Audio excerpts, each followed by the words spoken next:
So the first is ICP.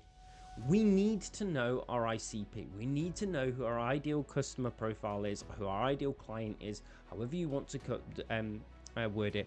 We need to know that. If you haven't done this research yet and you haven't understood the problem that you're fixing, you haven't had conversations with customers and potential prospects about what they're doing, okay, it is essential that you do that. I know from history of doing this type of thing before, those conversations can actually lead you to a client. Having a conversation with a client about their problems purely from a discovery perspective to understand if you're able to help and what their problems they have so that you can build everything around it will lead to a client. It can lead to a client. So make sure that you're doing that. I went through this probably about 3 weeks ago now.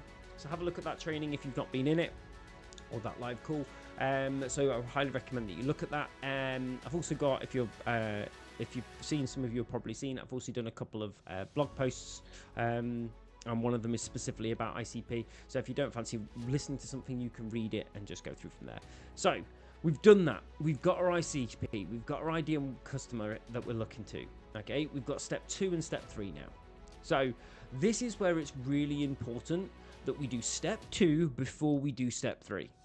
I could jump into Go High Level right now and spend the next 2 hours building out a great automation. All of these different flows and these different things that I could do. I could connect up text and email and all of this stuff, and none of it could work. The message could be off. Everything I would have to redo and go through it. So we need to test and try first. Okay, so we need to test and try first.